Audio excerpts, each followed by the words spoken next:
Hey everyone, welcome back. Today we're looking at Polestar. How do you solve a problem like Polestar? I got this article from Wired magazine. We're going to read through this article and we're going to get an understanding of what they're trying to say. And I'm also going to talk about the points that they make. Is it valid? Is it invalid? And what Polestar needs to do going forward, especially now that they have a new CEO and a new head of design. So let's get started. And remember to subscribe to the channel. We also have a newsletter, so subscribe to that. There's a link in the description. Other than that, leave a like and leave a comment and let me hear your thoughts. The all-electric sibling of Volvo has a new CEO. New models are landing and a new plant in South Carolina. But will this be enough to stop Polestar's decline? Now, just to clarify, this new plant in South Carolina, I don't think that's Polestar's factory. I think it's the Volvo factory, but Volvo is allowing that factory to also manufacture the Polestar 3. But that's not its sole purpose. There's other cars being manufactured in that factory, mostly Volvo cars, in fact. Now, this is a smart idea for Volvo to manufacture the Polestar 3 in that factory. I'm assuming that the EX90 is also being manufactured in the same factory in South Carolina. Here's why this makes sense. On the outside, exterior-wise, these cars look nothing alike. They look very, very different, extremely different. Interior, they do look a lot more similar. Not the exact same, but a lot more similar, like siblings.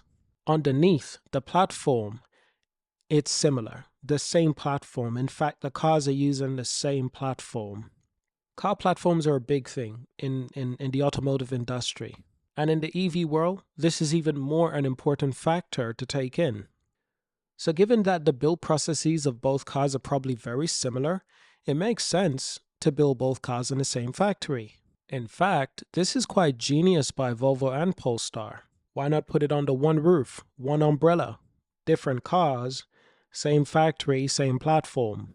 It could save a lot of money. It could save a lot of unnecessary workload. And this way, there are Polestar cars being manufactured in America. Now people can't always complain about this. So the article is saying here, if you're thinking about getting a Polestar, you might want to keep in mind that the premium EV brand may not be a standalone for much longer. If predictions from auto industry analysts and academics are anything to go by, fold it back into Volvo, advised Peter Wells, a business professor and director of the Center of Automotive Industry Research at Cardiff University in Wales. That's a very interesting idea. Should Polestar just go back into Volvo, be part of the Volvo company once again? Well, it already kind of is. Volvo still owns 18%. Do they need a relationship similar to what Jaguar and Land Rover has? Because there's Jaguar Land Rover, they're owned by Tata, the vehicles, they're just manufactured. The companies are tied, like two companies in one. Could that be an option for Volvo? I don't know. I honestly don't know. It's always possible, it's always possible. If a brand like Polestar or Jaguar is not powerful enough to stand on their own, yeah, sometimes the other company just says, you know what, let's just create a joint company. Call it Land Rover Jaguar, Jaguar Land Rover. Could we see a similar thing? I don't know.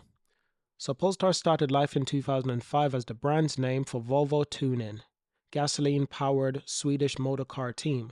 I thought it started in 1996. I could be wrong. It was transformed into an EV marquee when Volvo bought the team 10 years later. When Volvo bought the team?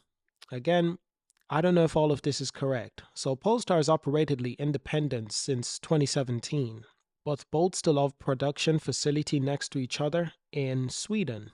But both still have production facilities next to each other in Sweden. Okay. When you say production facilities, I don't think they're necessarily talking about manufacturing factories for the EV.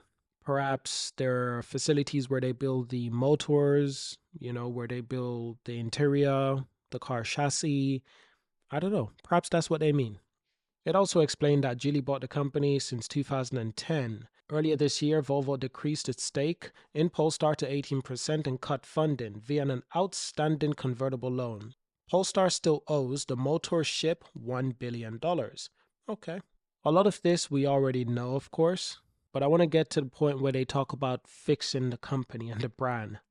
So according to Andy Palmer, former COO of Nissan, the Sisyphean task of making Polestar profitable sooner rather than later can't be done by cost cutting alone. He said, and I quote, "I can easily imagine that there'll be a conversation going on which consider making Polestar a sub-brand of Volvo." Well, isn't that what it already is? In a way? In a way. Or a sub-brand of Geely, most likely Volvo. So they just added that, Volvo has decades of experience in the automotive industry. So they just added that Palmer has decade of experience in the automotive industry and also former CEO of Aston Martin, Lagunda. Palmer also added, and I quote, "Operating as a separate brand is extremely expensive. You've got huge marketing costs without having the economics of scale." It's a good point. It's a good point. And I suppose, it's make some good points because you got to remember Polestar is supposed to be a luxury premium car brand. It's not mass producing. They're not going to mass produce cars a million a year, 5 million a year. They're trying to be in that Porsche range, and that is so difficult to compete with Porsche. So after Volvo cut in funding earlier this year, Polestar secured $950 million 3-year loan from a banking syndicate led by BNP Paribas, and the end of the August raised a further $300 million in the form of a 1-year revolving term loan facility. So the lifeline funding was secured under the leadership of Thomas Ingersoll, a former chief designer for Volkswagen Skoda. And of course, he worked with Volvo, of course. They didn't mention that, but he worked with Volvo, I think, as a designer.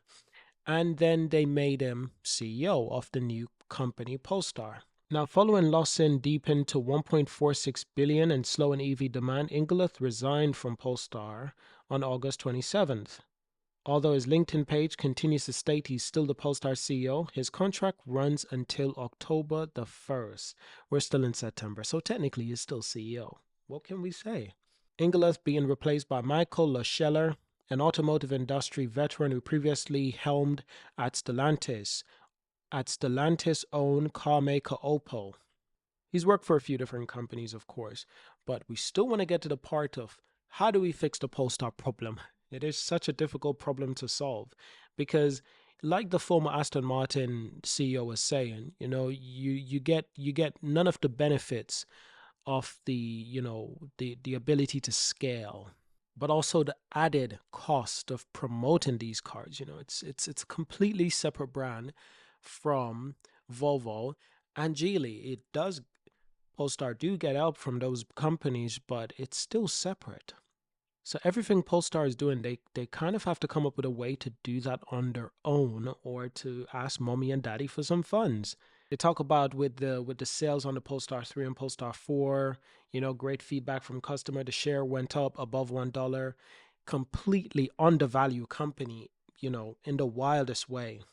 But let's get to the part about fixing this company.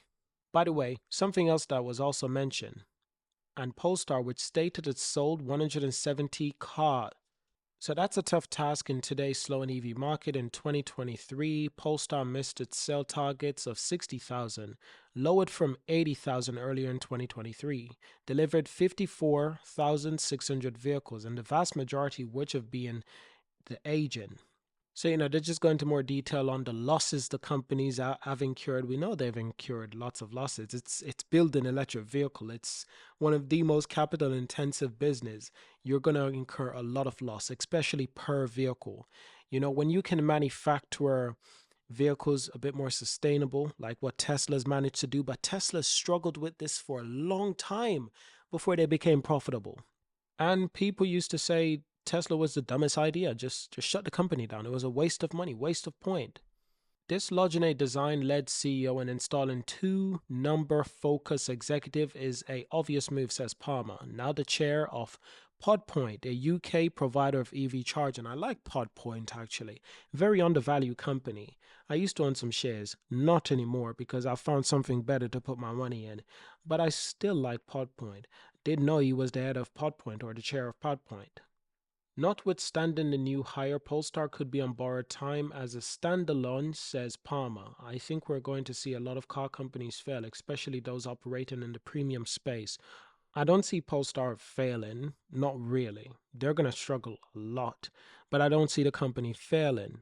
It's just too good of an idea to fail. When you say fail, you mean completely wipe away from existence. That's not going to happen. but it is going to struggle a lot. Say like if Volvo and Geely didn't want to deal with Polestar anymore, someone else would buy them. I'm pretty damn sure someone else would buy Polestar in a heartbeat. Someone else with more money, like Volkswagen. But would Volkswagen do that considering that Polestar is a competitor towards Porsche? I don't know. I don't know, but I don't see the company just completely going away from existence, not at this point when they've made so many people happy with the cars that they're designing and making. Not going to happen. But making this type of company successful in such a space, it is incredibly difficult. I think the most likely point is that Polestar will have to join force with another company. Most likely Volvo. It will have to become a part of Volvo on a bigger scale. So Polestar will no longer just be its own company. It will be like Volvo Polestar. They'll create a new company to hold both companies underneath. And it'll probably be named something like Volvo Polestar, like Jaguar Land Rover Jaguar. You know the thing about Jaguar Land Rover? They created a new company with the two car brands, but that new company, it is owned by Tata. So if they did the same thing with Volvo and Polestar, it's all owned by Geely. That could work. You would hear a lot less complaint about how difficult it is for Polestar. Because when you put Volvo and Polestar together, still two different brands, but almost in the same company. It makes everything better, easier. But Polestar will no longer be an independent company. It won't. It won't be an independent company. So believe it or not, there's a so believe it or not, there's a high percentage chance that that could happen. That's more likely to happen than anything else. I'll show you. This is the company, Jaguar Land Rover. It's one company now. It's one company with two brands. There it is, Jaguar Land Rover Automotive Company, known as JLR. Parent organizer, Tata Motors. So understand something. So sometimes you see these cars, they're next to each other. It's different cars, similar audience that they target, similar audience. So this could happen. This could happen. Putting the Volvo and the Polestar badge together, creating a new company called Volvo Polestar, this could happen. Have they considered it? I'm pretty sure they've considered it, but they probably haven't done it yet for various different reasons because they put so much work into making Polestar a company of its own, a company that could get its own investments. And they've exercised those options very well so far. But I must admit, Polestar on its own to be successful is very difficult. It would be a lot more successful if they put both companies in one. If they just put both companies into one company. Imagine that. It's like, what would you get if you put Apple and Google together? They would benefit so much more. Oh my goodness, it'd be a huge company. It'd be scary big. Yeah, that's likely to happen. So Polestar will still exist, Volvo will still exist, but this is what it would look like: Polestar Volvo, Volvo Polestar. And in all honesty, this is probably the best solution if Polestar can't make it on its own. This is a solution that I wouldn't mind. I'd be happy with this. I wouldn't have a problem with that. I love both brands. I love Polestar and I love Volvo. I love both brands. So honestly, I wouldn't have a problem with this solution. But I think they still want to give Polestar a few more years to figure stuff out, especially with the new CEO and new designer. They want to give the company a few new years to see if they can really make it. Because what if they could make it profitable? These cars are incredible. What if they could make it profitable? What if they could make it successful on its own? Then we won't have this problem. So let's see how the new CEO performs. But we got to give the CEO some time. We got to give him 3 to 5 years. I'm serious. You can't just give him 1 or 2 years and expect him to work miracles. If he does, great. But you can't just expect that. He's going to need more time. And if things don't work out, then yes, I think the solution is in front of us. It's in front of Volvo. It's in front of Polestar.